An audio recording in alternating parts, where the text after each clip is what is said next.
Paldies. Jā. Kā nākamais mums uzstāsies šodien Rudīte Vesera. Vides aizsardzības un reģionālās attīstības ministrijas vides aizsardzības departamenta direktore. Viņa mums šodien informēs par vairākām tēmām, respektīvi pastāstīs mazliet par jaunumiem, plānotiem grozījumiem dabas resursu nodokļu likumā attiecībā uz plastmasas iepakojumu, respektīvi pārstrādājumu, nepārstrādājumu, par tekstilizstrādājumiem arī dzen un par saules paneļiem, invertoriem un šo te pozīciju uzskaiti un citiem jautājumiem. Respektīvi daudz un svarīgi jautājumi, kas visiem būs interesanti. Nu, lūk, klausīsimies visi Rudīti. Jā, labdien, godātie klātesošie, jo arī tie, kas ir otrā ekrāna pusē, vienmēr ir klātesoši ar savu klātbūtni. Es, protams, šodien runāšu gan par tām aktualitātēm, kas jau ir spēkā stājušās un kas jau notiek.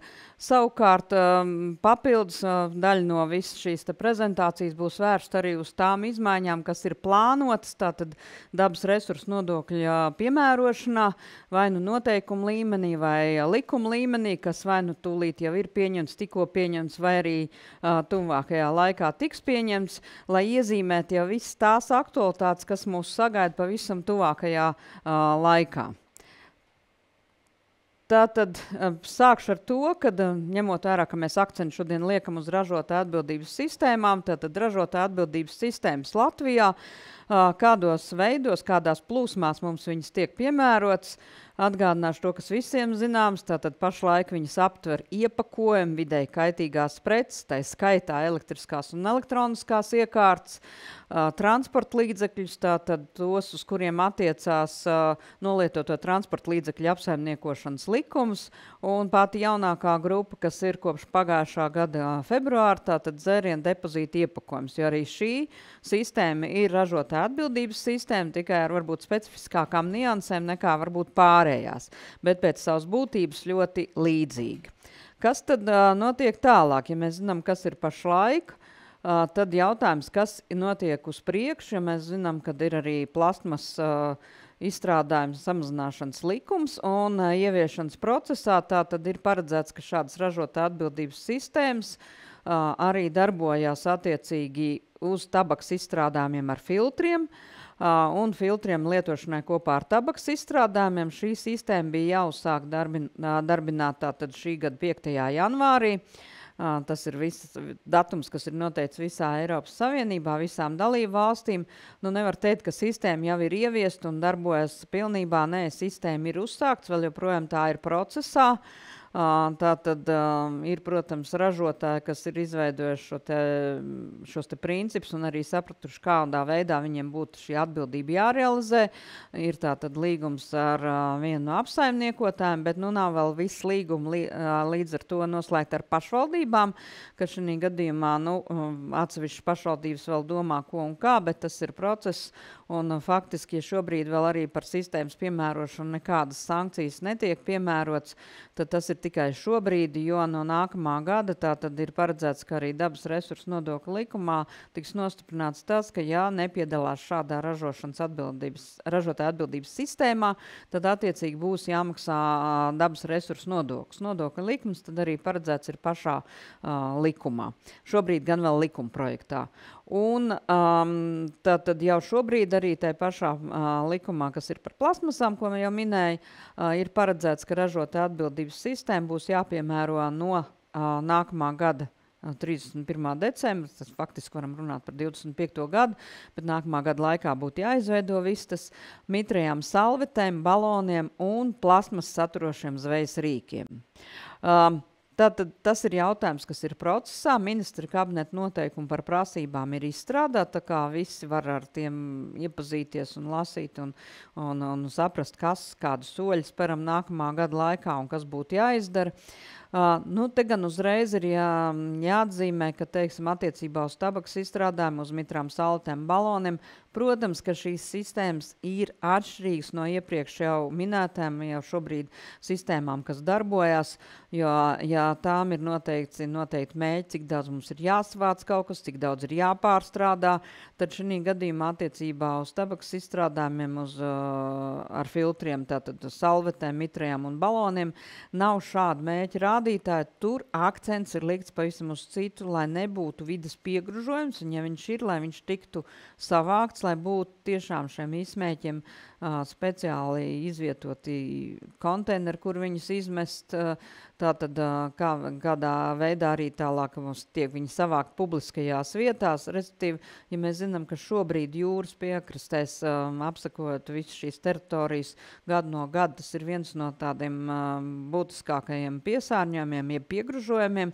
tad lai samazinātu to visu un novērst. Jo diez vai jūrmalā smiltīs vajadzētu atrasties šāda veida atkritumiem. Un tieši tas pats būtu attiecināms uz mitrām salvetēm baloniem, kur, protams, atkal kā to izdarīt visoptimālāk, tas ir jādomā nākamā gada laikā. Savukārt, protams, plasmas saturošie zvejsrīgi, tas ir tomēr atkal līdzīgs stāsts, kā tas būtu par iepakojumu vai vidēji kaitīgām precēm, ka šeit ir iespējams viņus ne tikai savākt, bet viņus ir iespējams arī pārstrādāt un tālāk arī attiecīgi izmantot. Līdz ar to tam arī tas būtu diezgan līdzīgs šī pieeja. Un vēl tā tad plānotais jau iepriekšējie runātājs zina arī, ka minēja, ka ražotāja atbildības sistēma piemēros arī tekstilu izstrādājumi. Ko, kad, kā, kāpēc, pie tā mēs tad atgriezīsimies jau turpmākā sarunas gaitā. Sākšu ar to, kas ir šī gada viens varbūt tāds aktuālākais jautājums bijis un varbūt visvairāk sasāpējis.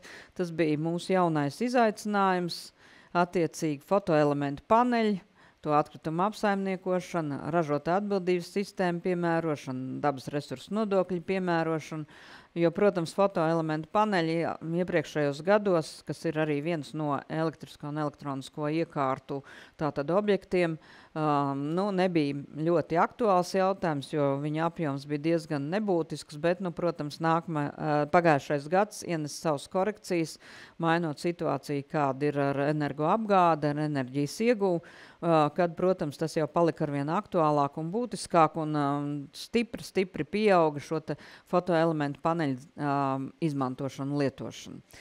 Ja mēs paskatāmies, kur veidojas šī problēma, kāpēc bija jādomā kaut kāds specifisks risinājums tieši attiecībā uz fotoelementu paneļiem, tad jāsāk droši vien ar to, ka dzīves cikls, tātad šādiem paneļiem vidēji ir 20 līdz 25 gadi. Šobrīd mēs jau pat varam runāt par 30 gadiem, jo zinātne attīstās, tehnoloģijas attīstās un līdz ar to pagarinās ar šis dzīves cikls.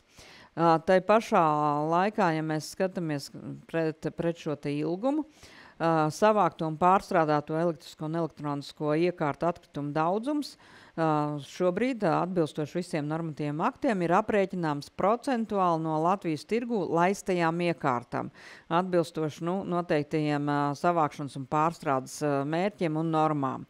Tātad, ja mēs skatāmies uz šiem fotoelementu paneļiem, kurus ilgu laiku lieto, un ja ir pretī jāaprēķina, cik vajadzētu pārstrādāt un cik vajadzētu savākt, tas jau veidot diezgan lielu tādu problēmu, jo fotoelementu paneļu vidējais svars ir 20 līdz 25 kg. Var runāt atsevišķos projektos arī par smagākiem, kas jau parāda, ka ja mēs kaut vai izmantojam 100 fotoelementu paneļus izvietojam gadā, tad kāds ir apjoms, kas pretī būtu jāsavāc tieši konkrētajā elektrisko un elektronisko iekārtu grupā, kurā ietilps ne tikai šie paneļi. Un vēl viena problēma, kas šobrīd ir pasaulē, tā tad ir ierobežot šo fotoelementu paneļu atkritumu pārstrādes iespējas. Pamatā nav izveidotas tehnoloģijas, jau no sākt gala par to vajadzēja, protams, domāt, bet šai brīdī vēl joprojām nav tehnoloģijas, lai pārstrādātu šos fotoelementu paneļus. Jo tas, ka tas sastāv tikai no stikla un alumīnija, tas ir absolūts mīts, Jā, alumīnijas ir, un tā daļa, protams, ir vieglākā, un to ir iespējams pārstrādāt, bet stikls nav vienkārši stikls klasiskā izpratnē. Viņam ir tā tad vairāk segumu un klājumu pāri, un līdz 12 dažādiem slāņiem pāri, kas padara uzreiz jau problemātisku šo te pārstrādi, jo ir jāmeklē jaunas tehnoloģijas, jaunas pieejas. Nu, vienkāršākais, protams, samalt un varbūt ielikt ceļos, bet tas nav labākais risinājums, un rezultātā tātad nav šobrīd pārstrādes iespējas, bet būtu jābūt iespējam, lai viņus pieņemtu, savāktu un uzglabātu. Ja tāda nepieciešamība ir vajadzīga. Latvijas gadījumā tas ir tikai tāds solis pa solim uz nākotni, skats uz priekšu, bet tai pašā laikā, tas laiks skrien ļoti ātri, un tas nozīmē, ka ir jādomā arī par šīm iespējām. Vienlaikus pretī likumā ir noteikts, ka elektronisko iekārtu atkritumu savākšanas un pārstrādes normas nav izpildīts, tad attiecīgi ražot atbildības sistēmas komersants maksā dabas resursu nodokli un maksā divkāršā apmērā. Kas nozīmē, ja mēs pastamies šo visu kopumā, tad grupā, kur ir iekļauti fotoelementu paneļi, tā tad pieaug ļoti būtiski tas apjoms, pret kuru rēķina šo te pārstrādi. Pārstrādes iespējas nav, un tā tad reāli nav izpildām arī šie rādītāji, šie te mērķi, kas rezultātā nes līdz arī sekas. Lai saprast, ko mēs varam šajā jautājumā darīt un kā risināt šo situāciju, lai no vienas puses nodrošinātu tātad šīs te pieņemšanas iespējas, nodošanas iespējas, ja tādas rodās, šobrīd varbūt kaut kāds nebūtisks un minimāls, bet domājot arī uz priekšu un tai pašā laikā varētu arī izpildīt tās normas, kas ir noteikts, tad, zinot, ka šeit ir noteikts, kad ir jāsavāc katru gadu kopējais elektronisko iekārtu atkritums svars, kas atbilst 65% no iepriekšējos 3 gados Latvijas tirgo laisto iekārtu vidējā svara, un tālāk arī ir jāpārstrādā un jāreģenerē noteikts apjoms, kas izriet no normatīviem aktiem, tad tika izdarīti grozījumi šā gada pavasarī, tātad pirmkārt dabas resursu nodokļa likumā, izdalot jau kā atsevišķu grupu tieši šos te fotoelementu paneļus, un ne tikai.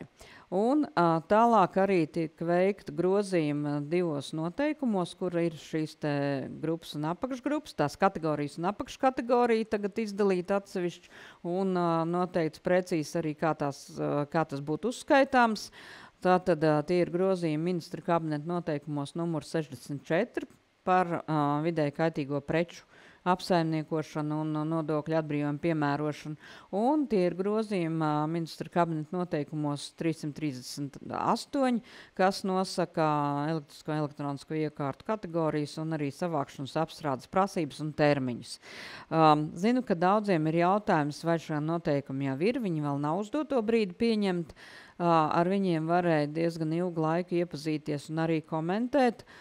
Šeit droši vien jāpiezīmē, ka jau 2. gadu mēs strādājam TAPS sistēmā, jeb tiesību aktu portālā, kur arī parādās visi šie te projekti, kur arī jebkurš var reģistrēties un izteikt savus komentārus, tāpēc viņi atsevišķi nekur citur vairs netiek sūtīti un atsevišķi tātad kaut kādā veidā atsevišķi vēl komentēt, lai gan mēs, protams, piekopjam praksi, kad mēs arī painformējam asociācijas un apsaimniekotājs, ka noteikumi ir procesā, ka ir iespējas piedalīties viņa apspriešanā, izteikt komentārus, priekšlikums un viedokļus. Šobrīd varu informēt, kad ir paredzēts, ka ministra kabineta 5. decembra sēdē abi šie noteikumu grozījumi tiks izskatīti un apstiprināti, līdz ar to jau būs skaidrs viss šīs te normas un būs arī atbildes uz tiem jautājumiem, kas šobrīd rodās. Kas tur būs prasīts? Kā to mēs realizēsim, kādā veidā noformēsim, uzskaitīsim visu pārējais. Kāds tad ir tas tiesiskais regulējums attiecībā uz saules paneļu apsaimniekošanu? Tātad pirmkārt ir dabas resursu nodokļa likumā precizēta 4. kategorija, respektīvi ir nodalīta atsevišķa apakškategorija fotoelementu paneļi, kas ir izdalīta atsevišķi no šīs 4. kategorijas kā apakškategorija. Attiecībā uz to, kā piemērot dabas resursu nodokļu atbrīvumu attiecīgi tieši uz saules paneļiem. Tātad ir iespējas, ir divi varianti, ir divas pieejas, A un B opcija. Tātad persona, kur realizē vai izmanto savas saimnieciskās darbības nodrošināšanai fotoelementu paneļus, piedalās fotoelementu paneļa atkrituma apsaimniekošanas sistēmā, un tātad A variants slēdz līgumā ar vidēji kaitīgu preču atkritumu apsaimniekotāju par fotoelementu paneļu tātad atkritumu savākšanu un uzglabāšanu, respektīvi apsaimniekošanu. Šobrīd netiek noteikts konkrētas skaitliskas normas, cik daudz ir jāsavāc un cik daudz ir jāpārstrādā, bet tas nenozīmē, ka tas paliks visu laiku. Tas būs jautājums, pie kura mēs atgriezīsimies noteikti pēc dažiem gadiem, jo tad arī, kad būs parādījušās pārstrādes iespējas, noteikti arī būs noteikti šīs pārstrādes normas. Šobrīd ir svarīgi, lai būtu iespējas nodot šos paneļus, lai būtu, kas viņus savāc un tālāk uzglabā līdz tam brīdim, kamēr viņus varēs pārstrādāt. Kā tas notiek atsevišķās valstīs, kur jau šādas paneļus lieto gana ilgu laiku, un līdz ar to ir jau noteikts, kur viņas nodot, kā uzglabāt. Kaut vai kā piemēru varam minēt Vāciju, kur šī uzglabāšana jau ir ļoti būtiski attīstīta. Un variants B, bet tas attiecās tikai un vienīgi uz saules elektrostacijām, kur šo te fotoelementu paneļu kopējais uzstādītā jauda pārsniedz 1 megavatu. Tātad šī gadījumā šis te saules stacijas īpašnieks apsaimniekotājs, viņam ir noteikti, ka viņš pats veic pasākumus un sedz visas izdevumus, kas saistīti ar fotoelementu paneļu atkritumu apsaimniekošanu, un viņam ir pienākums reģistrēties valsts vides dienestā. Tātad viņam nav obligāti jāslēdz līgums ar apsaimniekotāju, kas to visu organizēs, bet viņš uzņemās pats atbildību. Ja kāds saka, tas varbūt nav godīgi un varbūt kropļo konkurence, nebūtu nē, jo jāsaprot viens, ka šī atbildība šim uzņēmumam paliek, un rezultātā, ja viņam vajadzēs kādu no fotoelementu paneļiem jau sākt ātrāk nomainīt vai vēl kaut kas, tā ir viņa atbildība, un tātad viņam būs attiecīgi tad jāsaņem pakalpojums par apsaimniekošanu, kas noteikti nebūs tāds pats kā tajā brīdī, kad tiek slēgts šobrīd un tiek maksāts par sistēmas, teiksim, apkalpošanu. Tātad tā ir viņa paša atbildība. Tā kā līdzvērtīgi tas ir abos gadījumos, un ja kāds grib teikt, kad viņš gribētu ievest saules paneļus, ja pie mums neražo šādus paneļus, tātad tad šajā gadījumā tas netiek atbalstīts. Runa varbūt, ja ir ieviešana un ir atsevišķa pieeja, tikai tādā gadījumā tā ir lielā stacija, kas pārsniedz 1 megavatu. Savukārt, ja ir vēlme ievest ne tikai un uzstādīt pašam savu staciju, bet vēl arī kādam pārdot šos saules paneļus, tad par šiem pārdotājiem ir jāslēdz līgums ar vidēji kaitīgu preču atkrituma apsaimniekotāju, tātad, lai saņemtu atbrīvojumu. Vienkārši tāpat pieņemt, kad es darīšu visu uz abām pusēm, nē, tā tas nav paredzēts un tā tas arī nebūs. Un kas ir būtiski? Tātad saprast, tātad es jau minēju, kad attiecībā uz saules paneļiem, tātad dabas resursu nodokļu objekti šeit ir komplekss, tātad ir fotoelementu paneļi, ir invertori un elektriskie akumulātori, fotoelementu paneļi saražotās strāvas uzkrāšanai.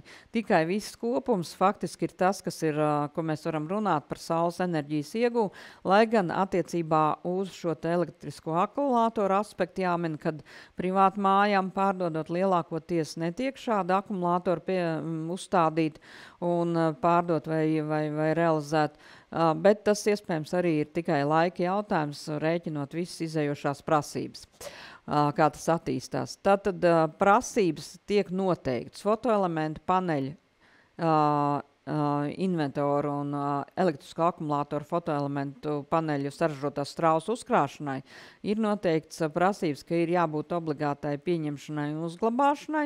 Savukārt, ja mēs runājam par šiem te elektriskajiem akumulātoriem, tad akumulātoriem pārstrādes iespējas ir. Tātad tur ir prasības ne tikai pieņemšanai un uzglabāšanai, bet arī pārstrādei. Tātad šeit mēs runājam par tiem akumulātoriem, kas ir saražotās strāvas uzkrāšanai. Un tālāk es gribētu pāriet vēl pie atsevišķām lietām, kas būtu svarīgi atcerēties un kas ir tiešām izdarīts pēdējo laikā dažādos ministra kabineta noteikumos. Viens no tiem jautājumiem saistās ar ziņošanu par iepakojumu un izlietoto iepakojumu, tātad, kas izriet no ministra kabineta noteikumiem numur 480, par nepieciešamību ziņot par atkārtot lietojamo iepakojumu atskaites periodā. Es šajā gadījumā tikai vēlreiz uzsvēršu to, jo jau tikko valsts vides dienesta pārstāv par šo stāstīja diezgan detāli, bet arī no savas puses es gribētu uzsvērt, ka tas ir ļoti svarīgi, jo ir jāsaprot pirmkārt, kāda ir paša aprita jums uzņēmumā, kāda ir aprita sistēmā un kāda ir aprita arī valstī, kādā veidā mēs pasakam, cik tad daudz mēs faktiski samazinām apjomu atkritumu, ko mēs radam, ja mēs lietojam kaut ko atkārtot. Un atgādināšu tikai to, ka no šī gada tātad atsevišķi ir jāziņo arī par melno metālu un alumīniju, tātad sadalīt, jāziņo par koksnes iepakojumu, kas salabots Latvijā, un attiecīgi arī uz kompozītu iepakojumu, tātad ziņo par katru iepakojumā ietverto materiālu, par katru slāni, faktiski varētu teikt. Drīkst neziņot tikai tādā gadījumā, ja konkrētā materiāla apjoms iepakojumā vienībā nepārsniedz 5% no kopējās masas. Kompozīta iepakojuma materiālu, uz ko attiecās ziņošanas prasības, vēlreiz uzsver plastmasa, papīrs, alumīnijs. Stikls tur nebūs. Un kāpēc arī svarīgs viss šis te ziņojums un viss šī te uzskaita, tad atgādināšu tikai vēl to, kad atbilstoši Eiropas padomes regulai par pašu resursiem, par pašu resursu aprēķināšanu, tātad no 2021. gada mēs veicam maksājumus Eiropas Savienības kopējā budžetā par nepārstrādāto izlietoto plastmasas iepakojumu daudzumu, tā skaitā arī kompozītu iepakojumu, kurš satura plastmasas. Un tātad par katru nepārstrādāto plastmasas iepakojumu kilogramu ir jāmaksā 80 eiro centi. Šai te budžetā, un tātad uz doto brīdi, tas, ko tas nozīmē Latvijas gadījumā, tātad aprēķinot, cik daudz būtu jāmaksā, tas būtu vidēji 22 miljoni eiro gadā. Ievērojot dažādas kritērijas, kas ir noteikts konkrētajā regulā, mums ir zinām atlaidi, tātad -6 miljoni, tātad varam saprast, cik tad mēs katru gadu esam maksājuši vai potenciāli maksāsim, ja nemainīsim neko savā attieksmē un savās vērtībās, savās izvēlēs. Tātad šobrīd tas viss tiek maksāts no valsts budžeta, un mēs atbildam visu kopā un maksājam pilnīgi visu. Kaut gan faktiski tas, cik daudz tiek pārstrādāts vai netiek pārstrādāts, cik daudz ir pārstrādājums vai nepārstrādājums plasmasas iepakojums un kompozīta iepakojums, tas ir lielā mērā atkarīgs no ražotājiem, no tirgotājiem, kas tātad izvēlās preces iepakojumā vai izvēlās iepakojumu, kurā ievietot konkrētās preces. Un šai sakarā tātad arī tika izstrādāts likumprojekts grozījuma dabas resursu nodokļa likumā. Likumprojekts, atgādināšu, ir izstrādāts jau 3 gadus atpakaļ, tā kā tika jau spriests daudz un dikti, tika diskutēts par šo tēmu. Šobrīd likumprojekts ir izskatīts pirmajā lasījumā pavisam nesen, tātad 16. novembrī viņš tika izskatīts pirmajā lasījumā. Šobrīd jau tiek gatavots 2. lasījumam. nianses ir tikai tā, ka šī gadījumā likuma projektam būs tikai 2 lasījumi, jo viņš tiek virzīts budžeta likuma projektu pakotnē. Tātad budžeta likuma projektam un sekojušai pakotnē vienmēr ir tikai 2 lasījumi, atšķirībā no pārējiem likumiem. Iezīmēšu pavisam īsi arī varbūt to, kas ir kopumā likuma projektā, jo iespējams, ka kādam no klātesošiem arī svarīgi ir kāds cits no punktiem, par kuriem runāšu tālāk sīkāk, pakavēšos tieši pie plasmas iepakojuma un pie tekstilu izstrādājumiem.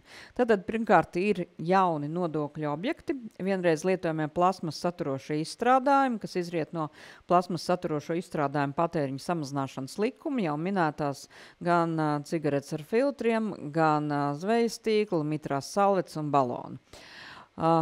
Jauns objekts ir ogļūdeņraža iegūta, tātad naftas iegūšanī gadījumā, kas arī notiek Latvijā. Papildus tiek pastiprināts arī prasības attiecībā uz riepām, jo šobrīd faktiski sistēma aptver un arī maksāts tiek par tām riepām, kas kā preces parādās tirgu, par tām riepām, kas ir uz transporta līdzekļiem, uz kuriem attiecās nolietoto transporta līdzekļu apsaimniekošanas likums, bet mēs tātad papildinam visu šo klāstu ar pārējām riepām, autobus, kravas mašīnas un tā tālāk, kas līdz šim sistēmā nebija iekļauts, bet tai pašā laikā šīs riepas tāpat nolietotas riepas veidojās, pie tam diezgan lielos apjomos, un lai tad būtu viss izlīdzināts un tiešām sistēma varētu pilnvērtīgi strādāt, arī ir šis papildinājums. Vēl viens jauns objekts ir tekstila izstrādājumi, apģērba apavu mājas tekstils, kuram arī, ja nepiedalās ražotāja atbildības sistēmā, noteikti ir konkrēta likme 50 centi par kilogramu. Kas tad būs zem šīs definīcijas, pie tā vēl tūlīt atgriezīsimies. Paralēli paredzēts paaugstināt dabas resursu nodokļu likmes par transporta līdzekļiem 2 reizes, sadzīves un bīstamu atkritumu apglabāšanu, pakāpeniski vēl 3 gadus, turpinam. Arī uz zemes dziļu resursu ieguvi, ievērojot inflāciju un ievērojot, kā to dara arī mūsu kaimiņu valstis, piemēram, Igaunijā. Un precizēts ir dabas resursu nodokļu piemērošanas kārtība par gaisa piesārņošanu, respektīvi par putekļu emisijām un par baterijām un akumulatoriem, ievērot jaunos veidus, respektīvi runājam par tām baterijām, kas ir elektromobīļiem un hibrīda automobīļiem. Un, ja runājam tieši par plasmas iepakojumu un tām izmaiņām, kas ir iestrādātas likuma projektā, tātad ja nodoklis turpmāk būs jāmaksā par plasmas un kompozītu iepakojumu apjomu, kas pārskata periodā nav pārstrādāts. Tātad mēs pārnesam šos 80 eiro centus par kilogramu no visiem Latvijas iedzīvotājiem uz ražotājiem, uz tirgotājiem, kam ir jāuzņemās atbildība līdz galam un jābūt ieinteresētiem pēc iespējas vairāk pārstrādāt un lai būtu tāds iepakojums, kas ir pārstrādājums, nevis tikai ir, bet nav pārstrādājums un ir beigās jādomā, vai viņi varēs pat reģenerēt. Atsevišķi ir noteicis, ka dabas resursu nodoklis par iepakojumu tiek būtiski paaugstināts polisterolam, putu plasta un putu polisterola izejmateriāliem ražotam iepakojumam, kā mēs redzam, gana būtiski. Tātad atkal, lai mēs izdarītu savus izvēles. Un tātad šī gadījumā, kas tad ir mainīts, tātad nodoklis jāmaksā par plasmas un kompozītu iepakojumu, kura materiāla īpašības neļauj to pārstrādāt vai kas nesatur pārstrādātu plasmas, un šis te izmaiņas stāsies spēkā, vismaz tā ir plānots likuma projektā, no nākamā gada 1. jūlija. Bet pirmais maksājums realitātē būs tikai 25. gada 2. pusē, jo respektīvi no šī te 1. jūlija 2024. gadā mēs uzskaitam, saprotam, kas mums ir pārstrādājums, kas nav, kas arī cik daudz tiek pārstrādāts, un attiecīgi tad jau apkopot visu informāciju, attiecīgā likuma tiek piemērot par iepriekšējo gadu, tiek piemērots nodoklis un maksāts nākamajā gadā. Tātad par to, kas nebūs izdarīts 24. gada 2. pusē, nodoklis tiks maksāts 25. gada 2. pusē. Kas būs nodokļa maksātājs?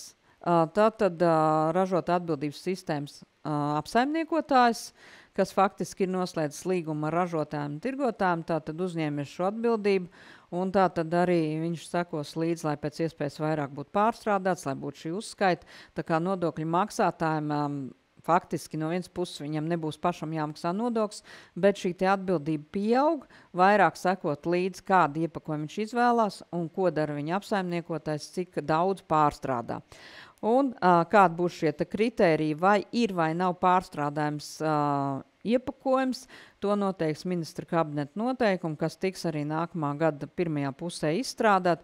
Tātad pilnīgi noteikti šobrīd var pateikt, ka ir kopējs saraksts, ko veido Eiropas komisija, pārstrādājums, nepārstrādājums, plasmas iepakojums ir, tātad tas saraksts ir kā projekts izveidots, viņu var apspriest, bet mūsu skatījumā tas ir statisks, tāpēc mēs paredzam vēl divas iespējas.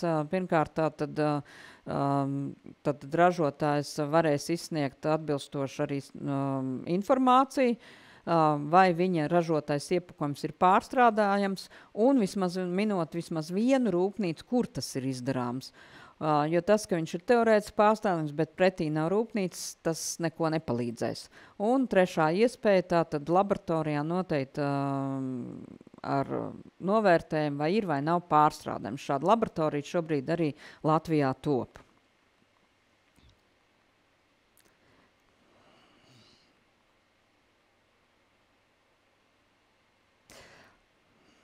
Tā neliela. Tā, un tātad, kas vēl būtu svarīgi zināt, kad likuma projektā ir precizēts, ka atbrīvojums netiks piemērots vienreiz lietojamām plasmas saturošām glāzēm, un šobrīd, ja mēs skatāmies uz šīm glāzēm, tad daudzreiz mēs domājam, ka mums ir arī papīra glāzes, bet realitātē visās viņās ir arī kāds plasmas slānis, kas attiecīgi ir jāņem vērā. Un precizējums attiecās uz atbrīvumu piemērošanu un nodokļu samaksas par līguma noslēgšanu ar depozītu sistēmas operātoru, respektīvi tad jau nākamajā dienā mēs skatāmies, ka stājas spēkā šis te atbrīvums. Tā ir atšķirība no tā, kā šobrīd ir attiecībā uz visiem pārējiem sistēmām, kad ir nākamā ceturkšņa 1. datumu. Un jāatcerās, ka ja nepiedalās depozītu sistēmā, bet ir pienākums piedalīties depozītu sistēmā, tad nodokļu likums apmērs būs nevis 2-karšs, bet 4-karšs.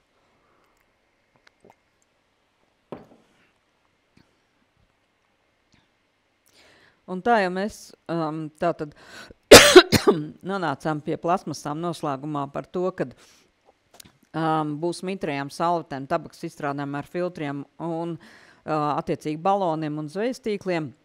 Būs arī paredzēts, ka ja nav pievienošanās ražotā atbildības sistēmām, tad būs jāmaksā dabas resursu nodoklis. Tas jau sasaistās ar iepriekš minētu un arī attiecīgā likuma izstrādāto.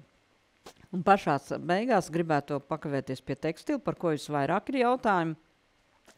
Tātad jauns dabas resursu nodokļu objekts, tekstila izstrādājumi, kam piemēro paplašināto ražotā atbildības sistēmu. Tas ir apģērbs, mājas tekstils, kā arī apģērba aksesuāri un apavi. Šeit ir minēts somas, bet uz somām tas neatieksies. Un dalītā vākšana tātad attiecībā uz tekstila atkritumiem bija jāuzsāk Latvijā jau šī gada 1. janvārī, tātad konteiners mēs visi redzam, bet lai pilnvērtīgi šī sistēma darbotos, arī ir ļoti svarīgi, lai būtu saslēgts ar dabas resursu nodokļu likumu tas viss.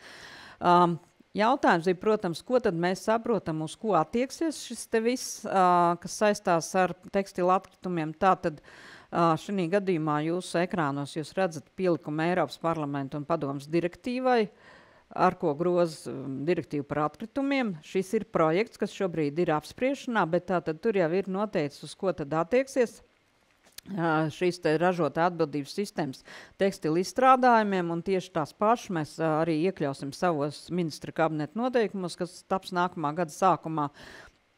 Tātad mēs runājam par mājasaimniecības tekstilu izstrādājumiem, apģērbiem un apģērbu piedarumiem, un šeit cipariņi, kas ir kreisajā pusē, tie ir muitas kombinētās nomenklatūras kodi, kur ir skaidri un gaiši pateikts. Tātad, uz ko attieksies šīs ražotā atbildības sistēmas, un līdz ar to arī nodoklis. Tie ir apģērbu un apģērbu piedarumi, tie ir apģērbu gabali un gan adīti, gan tamborēti, gan visādi citādi. Tātad uzreiz piebildīšu, ka šeit mēs runājam par sieviešu, vīriešu un bērnu apģērbiem. Mēs nerunājam ne par leļu apģērbiem, ne par apģērbiem, kurus lieto dzīvniekiem, suņiem, kaķiem un tā tālāk. Runa ir par sagām un plediem, par dažādu virtuves, gultas, galdus un toaletes veļu, aizkariem, dažāda citāda veida izstrādājumiem, arī par valkāt un lietot apģērbu, tādiem izstrādājumiem, cepurēm, dažādām, tātad šie apraksti izriet jau no muitas kodiem, un arī par apģērbiem un apģērbu piedarumiem, kas ir gan no ādas, gan dažādi cita veida un visa veida apaviem, ieskaitot gumijas zābakus. Pie viena uzreiz mēģināšu iezīmēt no saņemtajiem jautājumiem, par ko tad ir vai nav jāmaksā, varbūt ko jūs neieraugat uzreiz šais ekrānos, uz ko tad attieksies viss tas, tātad uz koferiem šis neattieksies un somām arī ne, tātad arī attiecīgi, ja jūs esat lasījuši likuma projektu, kur bija minētas somas definīcija, tās tiek izņemts ārā, mēs precizējam to, lai nebūtu kaut kādas savādākas pieejas kā šobrīd citās valstīs un lai nebūtu tiešām tāda pārsteidzīga soļa, bet agri vai vēl noteikti arī pie tā nonāks. Izņēmumus specializēto militāro apģērbu vai apaviem nav noteikti, tad attiecās arī uz to. Attiecās uz medicīnas kompresijas zeķēm, jo tas turpat ir izcelts kā piemērs. Savukārt, ja runājam par dzīvnieku apģērbu, par rotaļlietu apģērbu jau minēju, tai pašā laikā, ja mēs runājam par lentām, audumiem, diegiem, par tādiem izstrādājumiem, ne uz to neattieksies sistēma, jo runa ir par gatavu apģērbu, par gataviem apģērbu piedarumiem. Tas, kas jau ir sagatavots, uzšūts, nodīts un tā tālāk, ko var jau vilkt mugurā. Segas tā tad ietilps, bet pildīties pilveni nē, tāpat kā virsmatraču neietilps šai sarakstā. Protams, jautājums bija par tādām lietām kā teltis, tenti un tā tālāk. Tie nekādi neietilps nevienā no šīm grupām, tātad uz to arī neatiecās. Un par visu veidu apaviem jau minēja, savukārt par mājas uzkopšanas lupatiņām, mopiem un tam līdzīgām arī šī grupā nav iekļauts, tātad uz to arī neatieksies. Un pavisam īsti tikai iezīmēšu, ka principiāli viss šis jautājums arī direktīvā tiek tieši par jaunajām prasībām tekstilu izstrādājumu atkritumu apsaimniekošanu direktīvas projektā, kas šobrīd tiek apspriests un Latvija arī izstrādās savu pozīciju, tā kā būs iespēja arī komentēt tur to, kas ir noteikts. Un šai direktīvā tikai atgādināšu, ka būs arī jaunas prasības tieši attiecībā uz pārtikas atkritumu apsaimniekošanu. Pēdējais dokuments, ko gribu pieminēt, tātad Eiropas Savienības līmenī, tātad iepakojuma un izlietotāja iepakojuma regulas priekšlikums, kur faktiski ir runa par to, kādā veidā veidot iepakojumu. Tātad turpmāk mēs varam runāt, ka mums būs vienotas prasības visiem iepakojumiem visā Eiropas Savienībā, un nevarēs teikt, ka kādam ir labāks vai sliktāks kvalitātes. Protams, šai te regulas priekšlikumā ir arī noteikti dažādi mērķi rādītāji, arī pienākums no 29. gada visās dalību valstīs ieviest obligāti depozīta sistēmu dzērienu iepakojumam, kas jau mums vairs neradīs problēmas, un jāatzīst arī tas, ka, teiksim, pārstrādes mērķi nav jauni izvirzīti tie, kas jau bija zinām un noteikti iepriekš, un šobrīd arī iestrādāt ir mūsu normatīvos aktos, tie nemainās, tā ir labā ziņa, ka mēs turpinam pildīt to, kas jau ir iesākts un attīstam to visu uz priekšu. Un pārējās nianses tad jau laiks rādīs. Pārstrādes mērķi, kā minēja, nemainās, 30. gads 70% no izlietotā iepakojuma jāpārstrādā. Tas ir uzstādītais mēģis, kur atrodas Latvija šobrīd. Tātad, ja mēs datus skatāmies uz 21. gadu, tad mēs pārstrādājam gandrīz 61%, ļoti maz pietrūkst. Līdz ar to, protams, šajā atlikušajā periodā mums ir diezgan liels izaicinājums, bet tas ir izdarāms, un tas ir ļoti lielā mērā atkarīgs no mūsu izvēlēm, kādu iepakojumu mēs izvēlēsimies, un cik daudz mēs viņu pārstrādāsim, un cik daudz mēs lietosim atkārtot. Lai mums izdodās izdarīt pareizās izvēles, gudrās izvēles, un tad jau mēs visu arī izdarīsim kopā. Liels paldies par šo fantastisko semināru. Visi pateiksim paldies vēlreiz Rudītai Veserei. Kā es minēju, klausoties jautājumu diezgan daudz un jūra, bet klausoties šo visu varēja redzēt un dzirdēt, kad atbildes diezgan daudz jau tika sniegtas, bet kā jau es minēju, mums jautājums šobrīd veļās un veļās. Vēlreiz atkārtošos, uz visus mēs nevaram uzdot, un mēs lielāko daļu atbildēsim pēc tam individuāli, bet izlasot dažus no jautājumiem, kas nākuši, tādi, kas arī būtu aktuāli. Pirmais, es tā gan lasot, sapratu, ka mazliet jau arī atbildēts jūsu prezentācijās ir, bet esam vairāk kā 1 megavata saules paneļu importētājs savām saimnieciskajām vajadzībām. Bet nav skaidrs, kādas būs prasības, vismaz aptuveni, kādas plānojās ministru kabineta noteikumos, kad būs šo noteikumu projekts pieejams. Kā jau minēju iepriekš, tātad noteikumu projekti ir 2, un galvenais jau ir grozījuma attiecībā uz atbrīvojumu piemērošanu šajos noteikumos. Tie ir izstrādāti, tie ir bijuši saskaņošanas procesā, tātad arī apspriesti, ir saņemt komentāri, iestrādāt, un 5. decembrī plānots, ka viņa ministra kabineta sēdes laikā tiks apstiprināti. 5. decembris, visi gaidīsim, un tad arī lasīsim.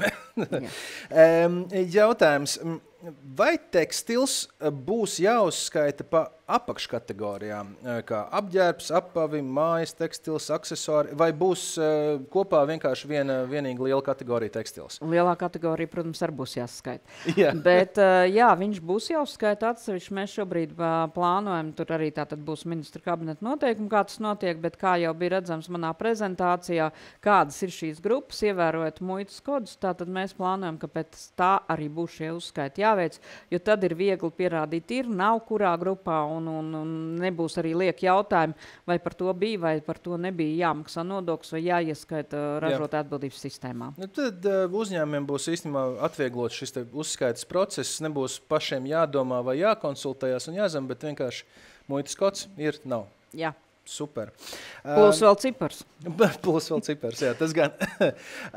Un tad kā pēdējais atved jautājums, vai ir jāmaksā dabas, īstenībā šis jautājums ir tā kā mazliet apkopojums no vairākiem jautājumiem kopā, vai ir jāmaksā dabas resursu nodoklis, vai būs jāmaksā par sekojošiem tekstilu izstrādājumiem, un šeit tad ir uzskaitīti. Jā, to laikam es uzreiz teikšu, ka to jau es atbildēju.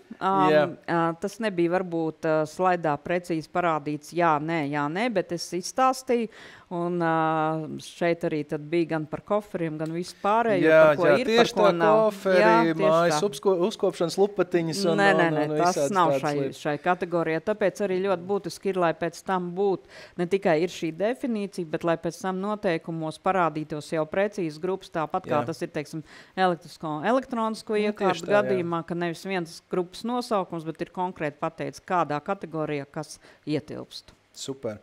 Vēlreiz liels paldies šodien par to, kad bijāt klāt, pastāstījāt visus šos jautājumus, jo šī brīdī tiešām saules paneļu tekstilu izstrādājumu un arī plasmas jautājumi ir ļoti, ļoti aktuāla tēma visiem uzņēmumiem. Bet laiks iet, un mēs tad dosimies tālāk. Paldies vēlreiz jums liels. Paldies, visu labu.